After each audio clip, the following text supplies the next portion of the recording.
13வது நாளாக சென்னை ரிப்பன் மாளிகை முன்பு தொடர் போராட்டத்தில் ஈடுபட்டு வரும் தூய்மை பணியாளர்களை அப்புறப்படுத்த தமிழக அரசுக்கு சென்னை உயர்நீதிமன்றம் உத்தரவிட்டிருந்த நிலையில் இது தொடர்பாக நடந்த பேச்சுவார்த்தை தோல்வியில் முடிந்துள்ளது.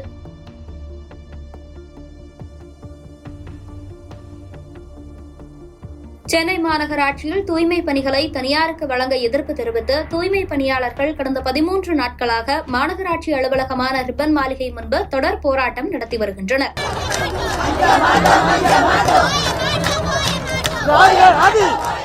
அவர்களை அங்கிருந்து காலி செய்யும்படி காவல்துறையினர் அனுப்பிய நோட்டீஸை அமல்படுத்த கோரி சென்னையைச் சேர்ந்த தேன்மொழி என்பவர் உயர்நீதிமன்றத்தில் பொதுநல வழக்கை தாக்கல் செய்திருந்தார். இந்த வழக்கு தலைமை நீதிபதி MM ஸ்ரீவத்சா மற்றும் நீதிபதி சுந்தர்மோகன் அடங்கிய அமர்வில் விசாரணைக்கு வந்தது. மனுதாரர் தரப்பில் போராட்டம் காரணமாக போக்குவரத்து பாதிக்கப்பட்டுள்ளதாகவும் பொதுமக்கள் நடைபாதையை பயன்படுத்த முடியவில்லை என்றும் வாதிடப்பட்டது.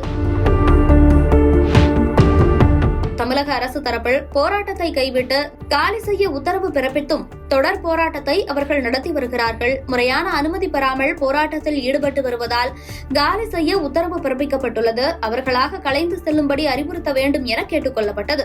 தூய்மை பணியாளர்கள் தரப்பில் போராட்டம் நடத்த தங்களுக்கு உரிமை உள்ளதாகவும் இன்னும் 2 நாட்களில் இந்த பிரச்சினைக்கு சுமூக தீர்வு காணப்படும் என அமைச்சர் கூறியுள்ளதாகவும் சுட்டிக்காட்டப்பட்டது. மேலும் பொதுமக்களுக்கோ போக்குவரத்துக்கோ எந்த இடையூறும் ஏற்படுத்தவில்லை எனவும் தெரிவிக்கப்பட்டது. அனைத்து தரப்பு வாதங்களையும் கேட்ட நீதிபதிகள் அனுமதியின்றி நடைபாதையை ஆக்கிரமித்து போராட்டம் நடத்த முடியாது என்பதால் அவர்களை அப்புறப்படுத்த வேண்டும் என அரசுக்கு உத்தரவிட்டார். அப்புறப்படுத்தும் நடவடிக்கை என்பது காவல்துறையினர் கட்டுப்பாட்டுடன் செயல்பட வேண்டும் என்று அறிவுறுத்திய நீதிபதி அரசுக்கு முறையாக விண்ணப்பித்து அனுமதி பெற்று ஒதுக்கப்பட்ட இடத்தில் போராட்டம் நடத்தலாம் எனவும் அறிவித்தார்.